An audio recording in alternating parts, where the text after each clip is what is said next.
Assalamualaikum warahmatullahi wabarakatuh. Waalaikumsalam warahmatullahi wabarakatuh. Selamat siang dan salam sejahtera bagi kita semuanya. Om Swastiastu, Namo Buddhaya, Salam Kebajikan Rahayu.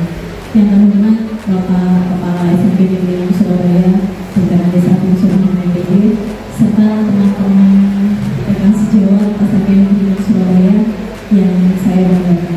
Alhamdulillah hari ini kita bisa berkumpul di ruang pertemuan sekolah kita dengan keadaan sehat walafiat untuk menghadiri kegiatan diseminasi aksi nyata modul 1-4 dari program Guru Penggerak yaitu Guru. Sebelum kita memulai kegiatan hari ini, marilah kita berdoa bersama-sama. Semoga kegiatan hari ini mendapatkan manfaat dan berkah untuk kita semuanya, dan kita semuanya bisa belajar dan terus belajar untuk menjadi lebih baik. Berdoa mulai.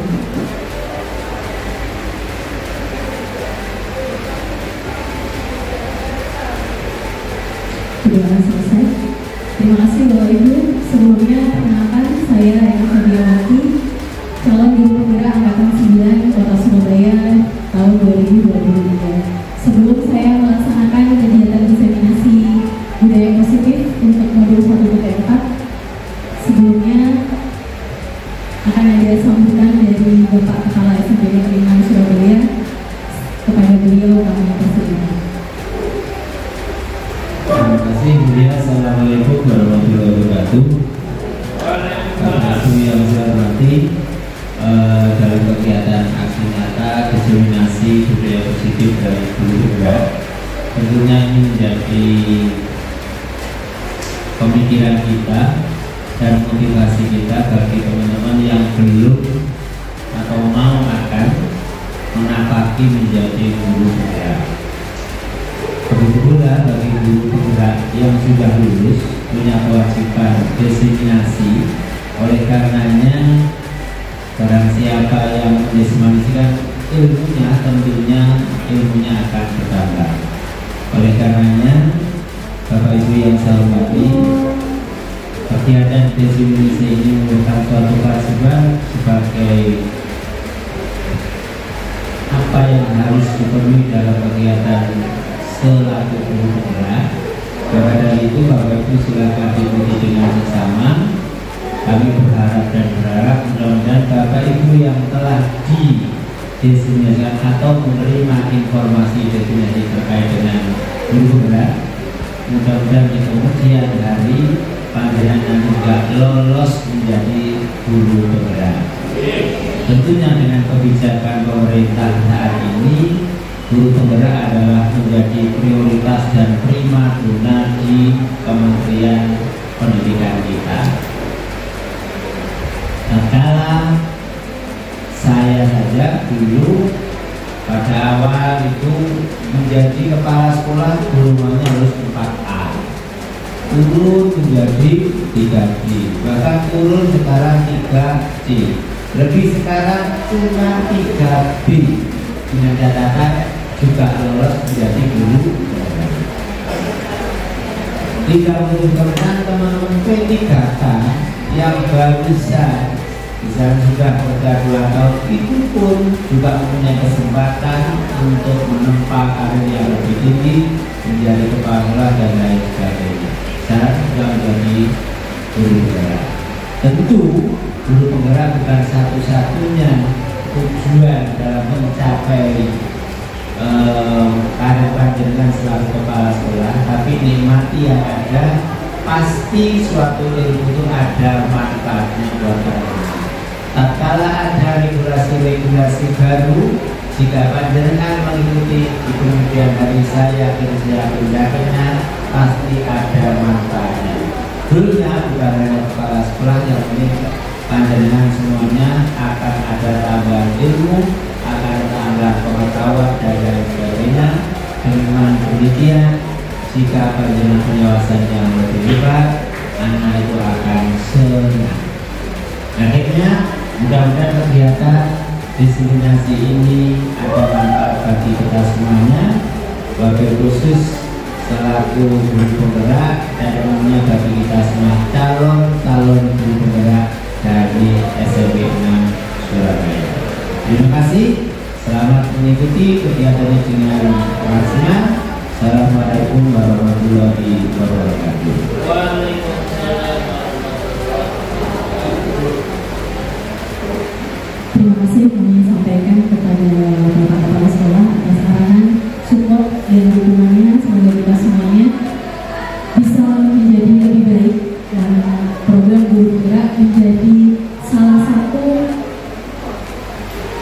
kesempatan bagi kita semuanya untuk menjadi pemimpin pembelajaran yang berpihak pada siswa untuk berdampak lebih baik lagi.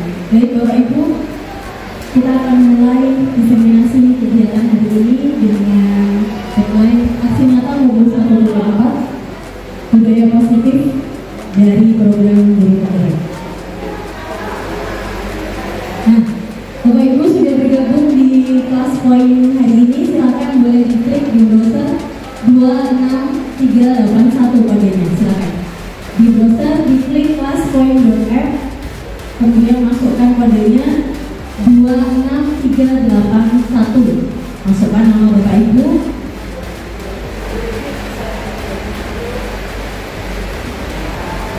Nah, silakan Bapak Ibu.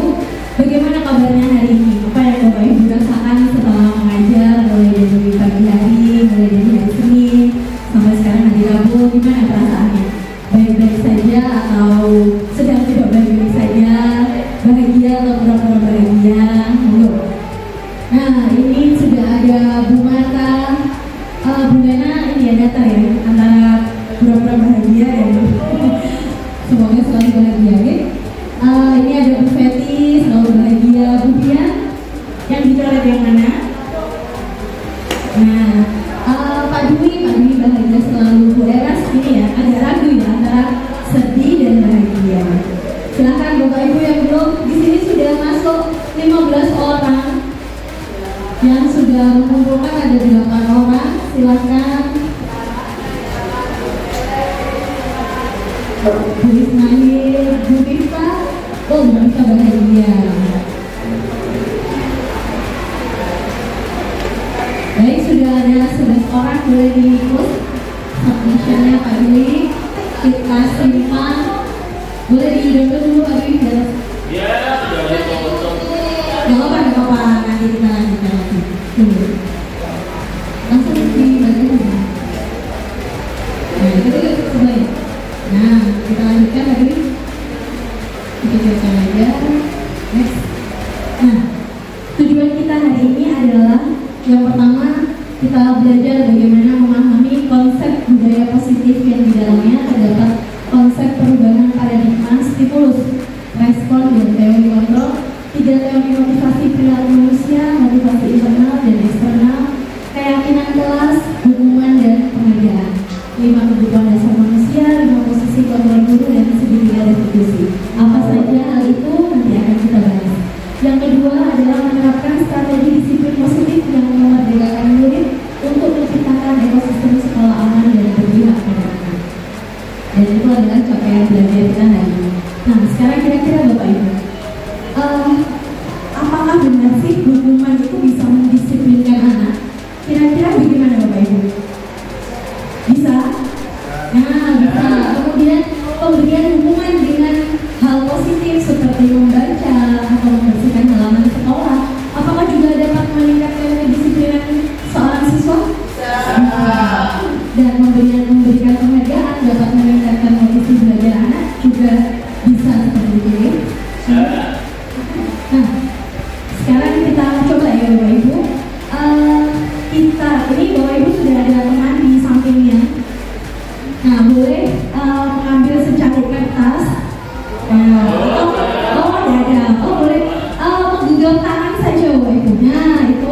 di situ Bapak Ibu coba menggenggam dengan segala kekuatan Bapak Ibu dan buat sebuah kepalan. Coba kira-kira ketika kita mengepal sesuatu ya dengan tangan dan ada orang yang ingin memaksa untuk membuka dengan kekuatan kita, kira-kira kita bisa membuka, kita akan membukanya nggak Bapak?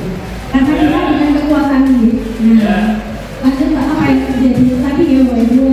Nah, di sini kita akan belajar disiplin positif dan nilai-nilai kebijakan universal. Nah, siapa sih sesungguhnya yang mau kontrol di sebuah lembaga? Stimulus responnya kita mencoba mengubah agar orang berpandangan sama dengan kita. Padahal kita tidak bisa memaksa orang lain untuk sama dengan kita. Berikutnya, perilaku buruk dilihat sebagai suatu kesalahan. Ini adalah stimulus respon yang ada di sekitar kita. Orang lain bisa mengontrol saya bisa mengontrol orang lain. Pemaksaan ada pada saat ditunjukkan gagal. Dan berikutnya model berpikir menang atau kalah. Nah, ini yang menjadi teori kontrol dalam sebuah kejadian. Ketika ada stimulus respon, kita mencoba mengubah orang agar berpandangan sama dengan kita. Teori pilihannya adalah kita berusaha memahami pandangan orang lain tentang dunia. Ketika orang lain berperilaku buruk dan itu dilihat sebagai suatu kesalahan, teori kontrolnya adalah semua perilaku memiliki tujuan. Begitu ya Bapak Ibu.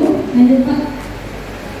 Nah, ilusi di samping menjelaskan bahwa selama ini konsepsi yang ada tentang teori kontrol di sekolah, guru mengontrol murid. Semua penguatan positif efektif dan bermanfaat. Kritik dan membuat rasa bersalah mampu menguatkan karakter, dan orang dewasa berhak memaksa. Begitu ya Bapak Ibu. Nah, kira-kira di sini ada istilah tentang disiplin. Apa itu disiplin? Disiplin adalah suatu kondisi yang terbentuk melalui serangkaian tindakan yang menunjukkan nilai kepatuhan dan ketaatan. Salah satu nilai karakter tersebut selalu ditanamkan guru di sekolah dengan harapan dapat menciptakan iklim belajar yang kondusif. Kira-kira saya bisa diberikan contoh Bapak Ibu, hal apa yang bisa menunjukkan kedisiplinan siswa di sekolah? Mungkin Bu Minta boleh dan bisa jawab. Datang tepat waktu Bu Feti. Nah, memakai seragam sesuai dengan aturan sekolah. Mungkin Bu Eras bisa membantu bentuk kedisiplinan seorang siswa di sekolah itu seperti apa? Baik, rapi dalam berpakaian gitu ya. Jadi ketika di sekolah harus bajunya dimasukkan, kemejanya dimasukkan, jadi tidak dikeluarkan seperti ketika memakai baju yang formal. Lanjut Pak.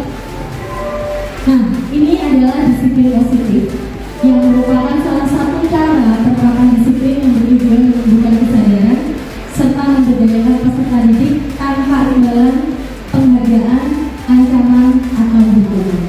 Lanjut Pak. Nah, berikutnya kalau tadi disiplin positif, berikutnya adalah teori motivasi, hukuman, penghargaan, dan restitusi. Nah, ini adalah nilai-nilai kebajikan yang bisa kita lihat. Nah, yang sedang kita laksanakan dalam implementasi kurikulum Merdeka, ada nilai kebajikan. Yang pertama ada di profil pelajar Pancasila, ada 6 ya Bapak Ibu.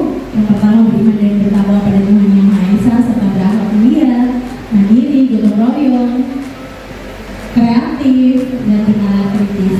Berikutnya ada EU Primary Years Program, ada life skill yang seperti di kegiatan yang sudah kita laksanakan, ada PKH ya Bapak Ibu. Berikutnya Pak. Nah, ini adalah nilai-nilai kebajikan yang merupakan sifat-sifat positif manusia dan merupakan tujuan mulia yang ingin dicapai setiap individu. Jadi semua orang di dunia ini pasti ingin mengaplikasikan nilai-nilai kebajikan, baik itu di lingkungan sekolah, di ruang kerja, di sekitar itu nilai kebajikan itu pasti ingin dicapai dalam setiap individu. Ya. Nah, teori motivasi perilaku manusia untuk menghindari ketidaknyamanan atau hukuman, apa yang akan terjadi apabila saya tidak melakukannya. Jadi ada motivasi eksternal dari luar yang mengharuskan dia untuk menghindari ketidaknyamanan. Contoh misalnya, oh itu ada rame-rame ya, yaudah saya menjauh aja. Nah itu motivasinya eksternal, menghindari ketidaknyamanan. Kemudian untuk mendapatkan imbalan dari orang lain, apa yang akan saya dapatkan apabila saya melakukannya. Nah itu merupakan motivasi eksternal. Tetapi dalam disiplin positif itu tidak harus dari motivasi eksternal, tapi motivasi internal untuk menghargai diri sendiri. Karena ketika ini dihargai, maka harus menghargai dirinya sendiri. Begitu ya Bapak Ibu, nanti Pak. Nah, menurut Ki Hajar Dewantara dalam pemikirannya di buku Keteladanan Sikap Merdeka cetakan kelima tahun 2013. Merdeka itu bukan berarti tidak melakukan apa-apa, tapi merdeka itu tidak hanya terlepas dari perintah, akan tetapi juga cakap untuk memerintah dirinya sendiri. Jadi dia sudah tahu tanggung jawabnya seperti apa, harus melakukan apa, begitu ya. Nah, dihukum oleh penghargaan. Penghargaan berlaku sama dengan hukuman, dalam arti meminta atau membujuk seseorang melakukan sesuatu untuk memenuhi suatu tujuan tertentu dari orang yang meminta atau membujuk. Nah, di sini pengaruhnya jangka pendek dan jangka panjang ketika kita memberi hukuman. Kemudian penghargaan menghukum, penghargaan mengurangi ketepatan, penghargaan tidak efektif, dan penghargaan merusak hubungan. Jadi tidak semua penghargaan itu hasilnya baik, karena ada beberapa hal itu yang menjadikan penghargaan bermacam-macam hasilnya. Lanjut Pak. Nah, bentuk program kebajikan, kita beri pengakuan secara khusus, pengakuan secara pribadi, pengakuan kepada semua murid, pengakuan secara konsisten dan fokus pada proses. Lanjut Pak. Nah, ini adalah contoh apresiasi kebajikan. Contoh misalnya, kemarin saya perhatikan kamu kok sudah menjaga tugas tepat waktu ya, seperti itu ya Ibu. Kemudian rasa empatimu besar sekali pada saat menolong murid baru di kelas kita. Pembukanya, saya menghargai kepedulianmu pada saat kamu membantu teman-temanmu di tugas kelompok. Dan sepertinya hal ini sudah kita lakukan sehari-hari di kelas. Begitu ya Bapak Ibu. Mungkin hanya saja mungkin Bapak Ibu tidak mengetahui istilah dari pengakuan atau apresiasi kebajikan itu. Lanjut Pak. Nah, di sini ada beberapa tindakan guru. Mari kita jawab sama-sama. Kira-kira hal itu termasuk hukuman atau konsekuensi? Kita mulai dari yang pertama ya Bapak Ibu. Mencatat 100 kali di dalam buku kalimat saya tidak akan terlambat lagi karena terlambat ke sekolah. Hukuman. Boleh di hukuman.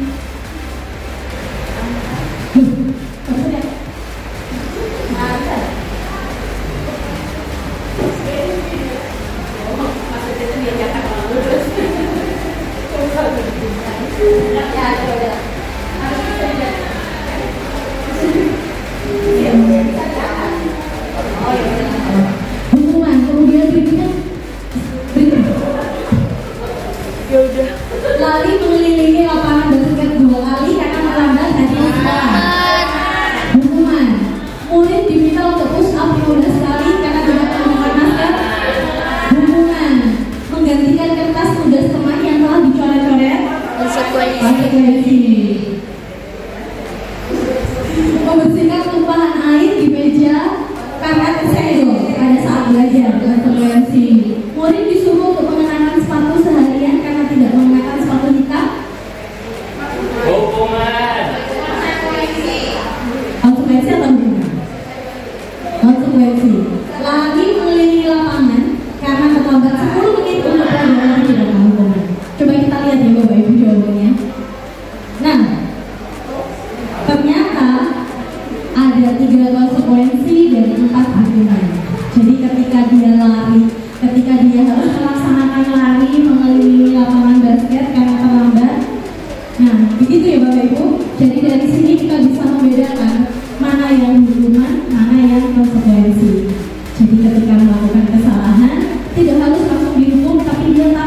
keyakinan kelas yang sudah dibuat, kesepakatannya. Oleh karena itu konsekuensi yang dia dapat yang tadi itu aja Pak. Nah, apa sih perbedaan antara hubungan dan konsekuensi? Hubungan itu sesuatu yang menyakitkan harus terjadi, sedangkan konsekuensi sesuatu harus terjadi. Hubungan membuat anak sakit untuk jangka waktu lama, tapi kalau konsekuensi membuat anak merasa tidak nyaman dalam jangka waktu pendek. Jadi seperti tadi misalnya anaknya harus membersihkan meja karena tumpah, paling dia mangkalnya, marahnya mungkin saat itu saja, tapi karena gara-gara dia airnya tumpah, tapi setelah itu sudah selesai, merasa tidak nyaman. Kemudian yang termasuk hubungan, anak membenci kedisiplinan, sedangkan konsekuensi anak menghargai disiplin. Kalau hubungan itu terpaksa, paksaan, sedangkan konsekuensi tanggapan.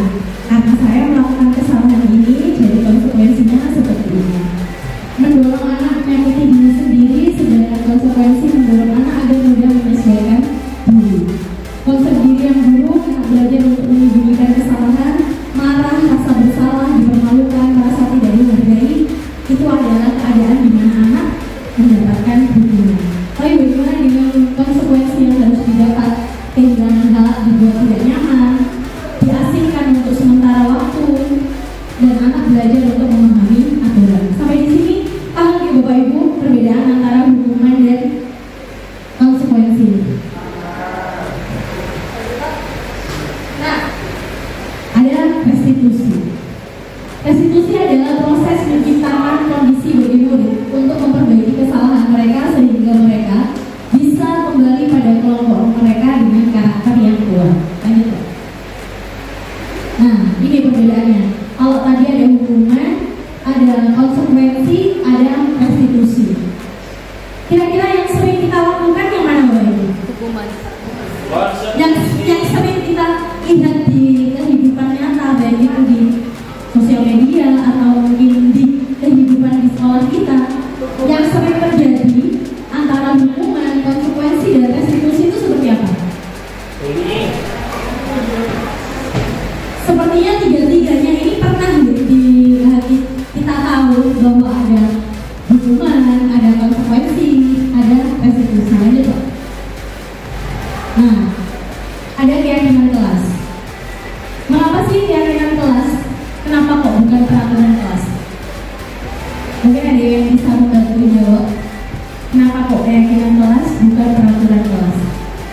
Karena ada konsekuensinya. Oh, siap. Ah, baik. Peraturan itu memaksa, sedangkan gimana kalau misalnya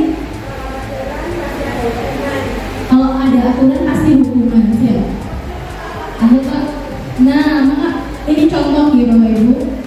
Mengapa kita memiliki peraturan harus menggunakan helm bila mengendarai kendaraan roda 2? Mengapa kita memiliki peraturan 3M menggunakan masker, mencuci tangan, menjaga jarak? Mengapa kita memiliki peraturan harus datang tepat waktu pada saat mengikuti pelatihan? Nah, untuk mendukung motivasi ini, kita kembali ke nilai keyakinan yang lebih menggerakkan seseorang dibandingkan mengikuti serangkaian peraturan. Lanjut. Nah, pembentukan keyakinan kelas bersifat abstrak berupa pernyataan universal. Sedikit saja agar mudah diingat, contoh nih Bapak Ibu misalnya. Kita buat keyakinan kelas di kelas kita, anak-anak, kalian itu kepengen punya kelas itu seperti apa sih? Pasti anak-anak jawabnya kira-kira apa Bapak Ibu?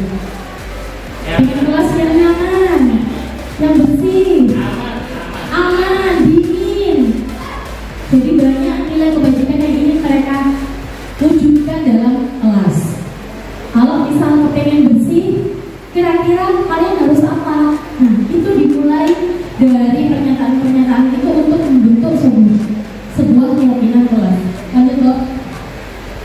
Nah, jika kita lihat dari diagram tabel ini, ketika ada peraturan kelas, ada kayak setelah ada peraturan kelas, ada keyakinan kelas, itu akan membentuk lingkungan yang positif dan akhirnya menjadikan budaya positif yang akhirnya dijalankan dalam kesehariannya.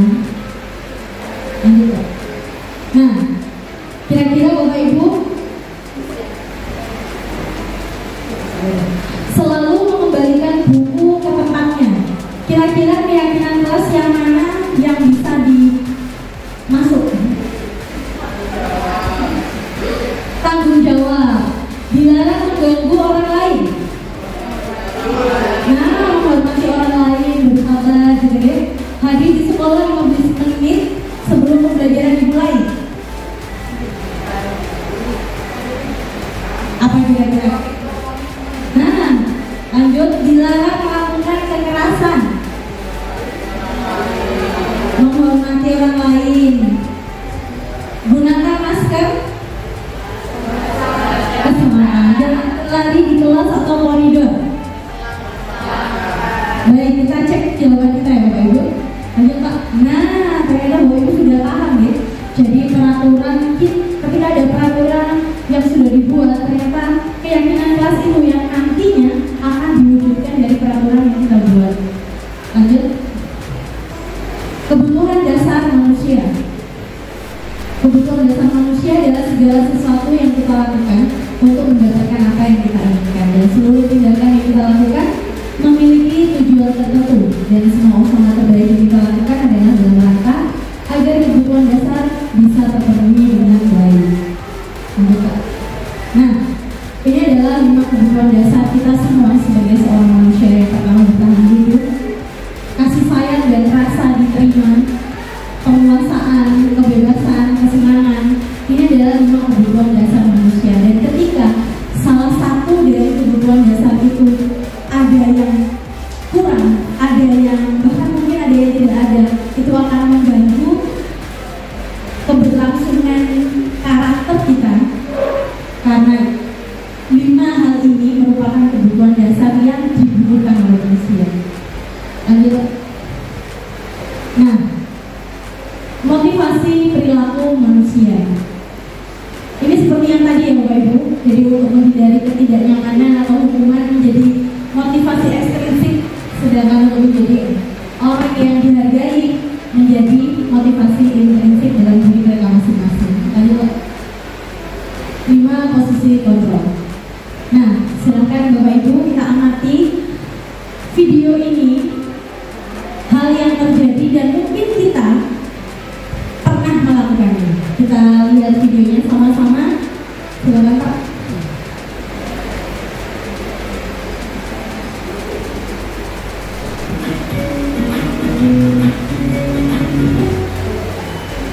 Salam bahagia Ibu dan Bapak Guru hebat.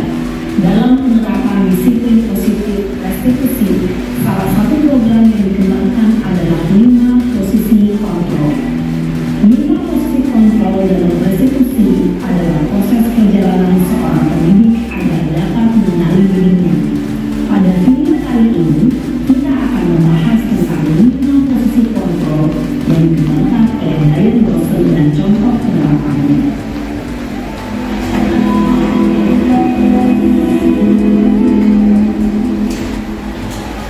Lima posisi kontrol itu adalah: 1. Posisi penghukum. 2. Posisi pembuat masalah bersalah. 3. Posisi teman. 4. Posisi pemantau atau monitor. Dan 5. Posisi manajer. Untuk lebih memahami 5 posisi tersebut, mari kita saksikan kasus Naren yang telah berhadir 20 menit di sekolah dan melihat bagaimana 5 posisi kontrol dalam menghadapi masalah tersebut.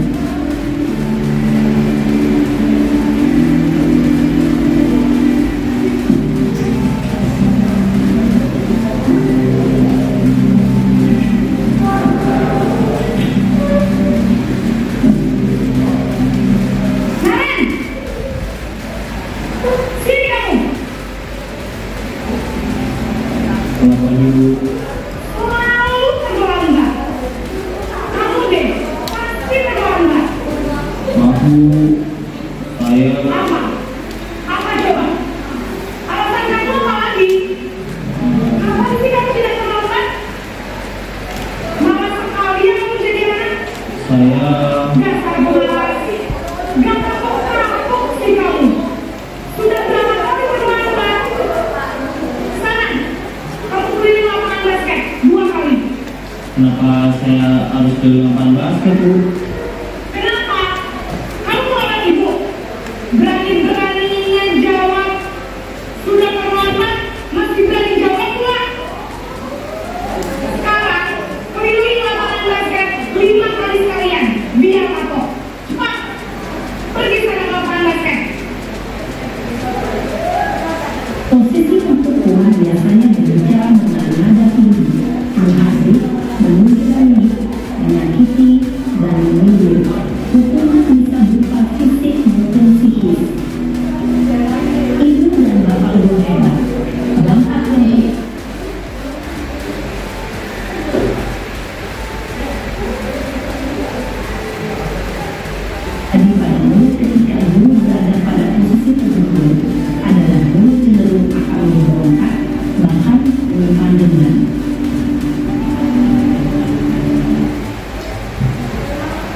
Bapak Ibu, dari 5 posisi kontrol tadi ada posisi penghukum. Saya yakin kita pernah menyaksikan hal yang seperti itu ya Bapak Ibu. Mungkin di sekolah, zaman kita sekolah dulu, banyak teman-teman kita yang menjadi objek yang seperti di video tadi.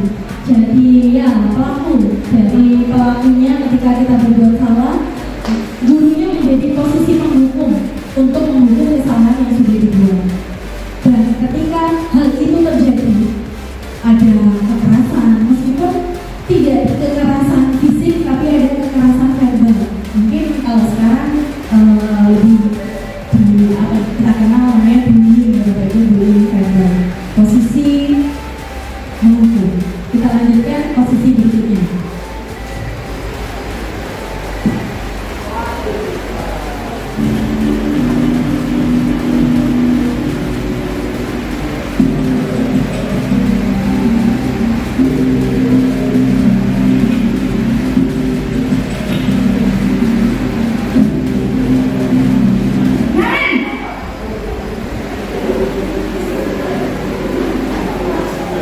Ibu, Naren, kamu kenapa terlambat lagi, nak? Ya Tuhan, Naren, kamu senang ya bikin ibu susah ya? Kalau kamu terlambat lagi, nanti ibu yang ditegur sama kepala sekolah, nak. Disangka ibu tidak bisa membina kamu. Duh, gimana ini? maaf Bu.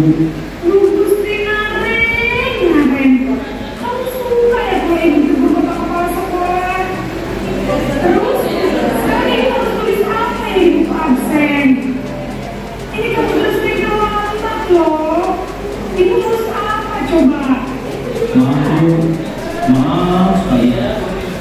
Ya sudah, lain kali jangan bikin masalah lagi anak ya. Ibu tidak tahu lagi kalau kamu begini terus. Bisa jatuh lagi kalau ibu kedua bapak kelas sekolah. Sangat cepat kelas. Maaf ya Bu. Maaf sekali. Posisi pembuat merasa bersalah berbicara dengan nada tenang, cenderung lembut. Namun kata-kata yang diutarakan membuat murid merasa menjadi orang yang gagal, memandang buruk dirinya sendiri, merasa tidak berharga, dan tidak sanggup membahagiakan orang lain. Ketika guru mengambil posisi pembuat rasa bersalah, murid akan menganggap dirinya yang bersalah dan ia akan menyimpan emosi negatif tersebut di dalam dirinya. Berikutnya adalah posisi membuat rasa bersalah. Jadi meskipun tidak teriak-teriak, tapi seperti menyudutkan murid kita. Jadi kira-kira yang di dalam hatinya Naren itu apa ya Bu? Wah, terlambat lagi gitu. Tapi alhamdulillah murid kita yang terlambat kita tidak pernah ditegur kalau ya Bu. Jadi kita tidak ditegur, dipanggil dengan baik. Bagaimana Bu? Kok muridnya sering terlambat, jadi kita ditegur semata-mata di depan siswa seperti itu ya Bu. Lanjut, berikutnya adalah posisi teman.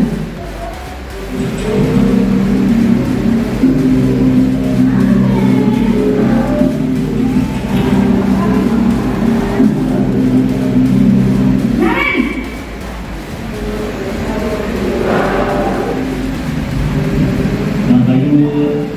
Wah, sudah jam berapa ini nak? Selamat lagi ya sayang. Iya Bu. Habis ibu saya lupa bangunkan saya Bu. Kamu Malia dari kamu. Kamu bukannya anak yang paling kencang. Kok terlambat sih? Iya Bu. Saya memang harus bangun tadi. Jadi biarpun saya kencang, tetap balikin ya Bu. Ya sudah sekarang nanti lain kali larinya lebih kencang lagi ya.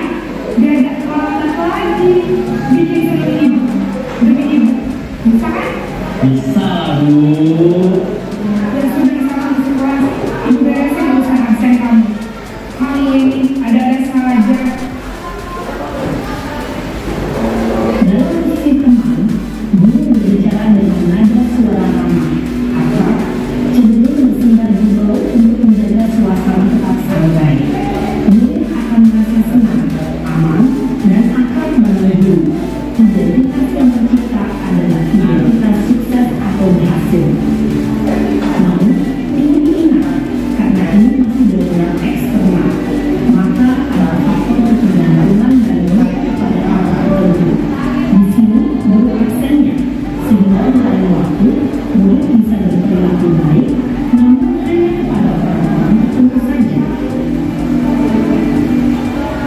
Baik Bapak Ibu, sudah ada 3 posisi kontrol bagi seorang guru ketika menghadapi seorang siswa yang membuat kesalahan. Yang pertama tadi apa Bapak Ibu? Penghukum membuat rasa bersalah, dan tadi teman. Nah, kira-kira dari 3 ini yang sebelum 2 di launching, yang 3 ini kira-kira yang sering dilakukan apa Bapak Ibu?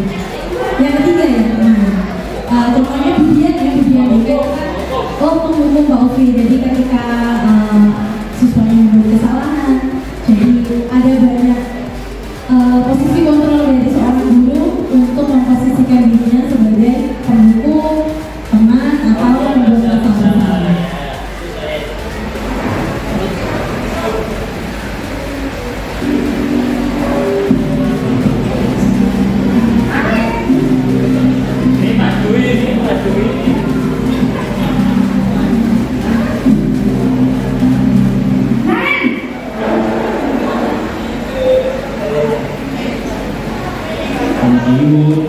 Kemarin, apa peraturan sekolah kita tentang jam berapa kita harus masuk sekolah?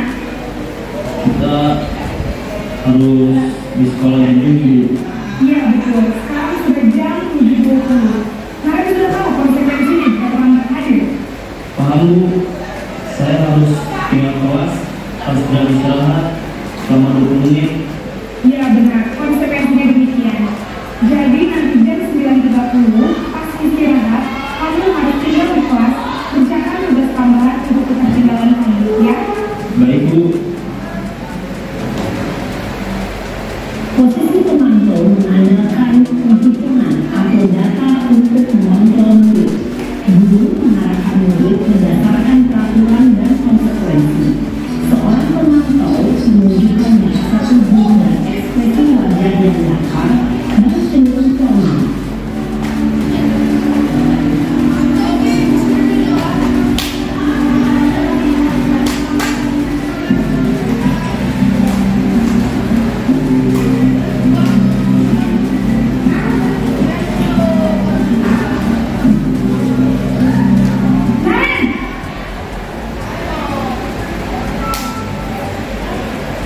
Selamat pagi Bu.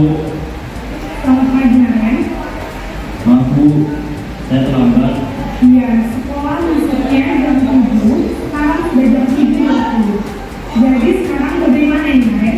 Maaf Bu, saya lupa alarm saya semalam. Baiklah, menurut kamu, keyakinan sekolah yang mana yang bisa kamu tingkatkan? Menghargai diri sendiri dan orang lain mungkin Bu. Jadi, apakah nilai meyakini prinsip saling menghormati tersebut? Iya Bu, saya meyakininya. Apakah nilai bersedia memperbaiki masalah keterlambatan ini? Bersedia Bu. Bagaimana kamu akan memperbaiki masalah keterlambatan ini? Saya akan coba untuk tidak lupa menyetel alarm saya Bu. Baik, kalau kalian mempunyai alarm di rumah, ada orang yang kira-kira bisa bantu mengingatkan tidak? Ada Bu, kata saya, Kak Emma. Ada lagi selain KM? Selain Kak Emma, ada ibu saya. Baik, jadi yang mengingatkan Naren adalah Kak Emma dan ibu kalian. Kira-kira akan mulai alarm kapan, Naren? Setelah pulang sekolah, akan segera saya lakukan. Baik, jadi Naren akan setel alarm untuk bangun besok pagi dan akan diingatkan oleh kakak dan ibunda Naren ya. Ada lagi yang mungkin perlu dilakukan, Naren, agar tidak terlambat bangun lagi. Tidak ada Bu. Baik, Naren, terima kasih untuk bersama kami. Sekarang kamu perlu kembali ke kelas untuk belajar. Baik Bu, terima kasih. Posisi manajer adalah posisi kontrol yang disarankan untuk membimbing murid memiliki sikap disiplin yang positif, yaitu murid yang mandiri, bertanggung jawab, dan dapat memecahkan masalah. Tujuan dari posisi ini adalah agar murid dapat berefleksi atas tindakannya. Guru akan dengan tulus memberikan pertanyaan-pertanyaan bermakna, sehingga membuat murid dapat belajar dari kesalahannya dan mencari sebuah solusi untuk menyelesaikannya. Ibu dan bapak guru hebat, setelah mengamati adegan kelima posisi kontrol tadi, kira-kira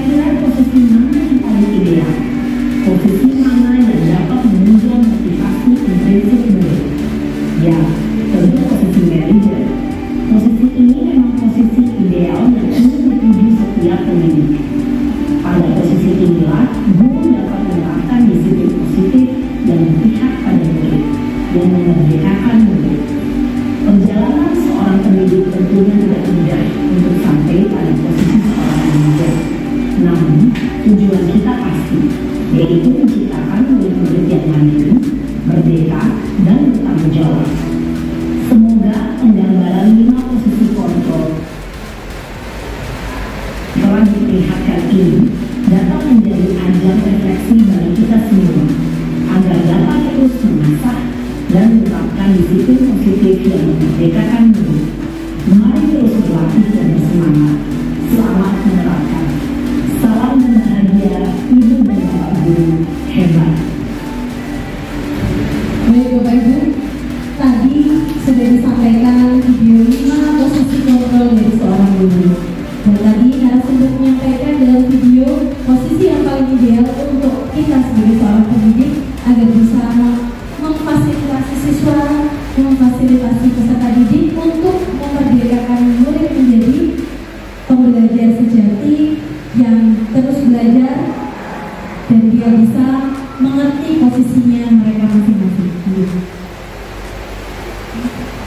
Nah, di sini ada seperti yang tadi ya Bapak Ibu, pembuku, pembuat rasa bersalah, teman, pemantau, dan manajer. Nah, ini tadi kesimpulan dari video tadi ya Bapak Ibu, pembuku jadi dampaknya akan mengalami keterpurukan mental seperti lunturnya rasa percaya diri, kesedihan yang berkelanjutan. Lanjut, pembuat rasa bersalah, dan ini masih diterapkan oleh beberapa guru dengan anggapan lingkungan bisa mempercepat penyelesaian masalah tanpa memikirkan dampak buruk yang ditimbulkan. Lanjut, teman. Pada posisi kontrol ini, guru tidak akan menyakiti murid, namun akan tetap berupaya mengontrol melalui persuasi, dan karena guru akan selalu bersikap akrab berkata ramah dan bisa merapat pada murid dan tersenyum. Lanjut, pemantau atau posisi mengawasi. Guru bertanggung jawab atas perilaku murid yang diawasi seperti ini. Siap Bapak, terima kasih Nara dan gurunya. Lanjut Pak. Nah, ini adalah posisi ideal bagi seorang guru, dan mari kita terus belajar untuk bisa menjadi posisi kontrol sebagai guru, menjadi seorang manajer. Lanjut Pak. Nah, ini ya Bapak Ibu, motivasi identitas gagal, berhasil, atau sukses dari berbagai posisi kontrol. Lanjut Pak.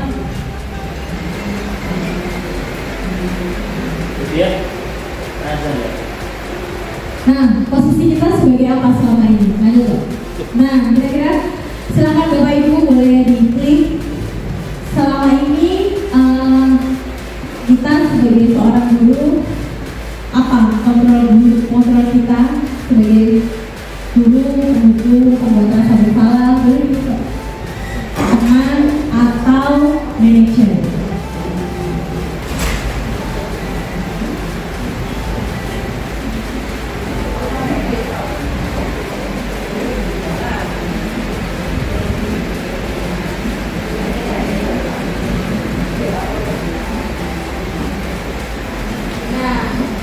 Baik, ini semuanya sudah rata-rata sudah kita belajar untuk menjadi manajer dan teman ya Bapak Ibu. Meskipun ada beberapa teman yang sebagai pembuku atau pembuat rasa bersalah. Lanjut Pak, itu saja langsung dilanjutkan. Next, nah segitiga restitusi. Silakan Pak, diklik.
menstabilkan identitas sebagai wujud dari penerapan restitusi. Lanjut Pak. Nah, validasi tindakan yang salah. Lanjut Pak. Nah, merayakan keyakinan. Berikutnya. Nah, terima kasih. Itulah tadi Bapak Ibu paparan tentang bagaimana kita bisa mengaplikasikan budaya positif di sekolah kita. Jadi yang pertama tadi bisa kita flashback kembali. Jadi ada yang pertama, ada disiplin positif, kemudian ada tindakan hukuman, penghargaan, serta restitusi. Nah, konsekuensi berikutnya adalah 5 posisi kontrol seorang guru. Berikutnya adalah 5 kebutuhan dasar, dan yang terakhir adalah restitusi. Nah, untuk penutup hari ini Bapak Ibu, satu kata untuk diseminasi hari ini, silakan. Ya, satu kata. Boleh, 2 boleh.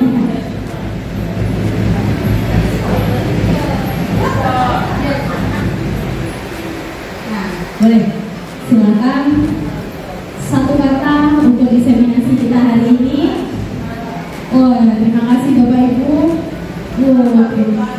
Oh, satu kata boleh. Ini ya.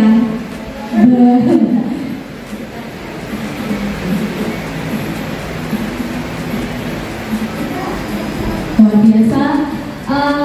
Terima kasih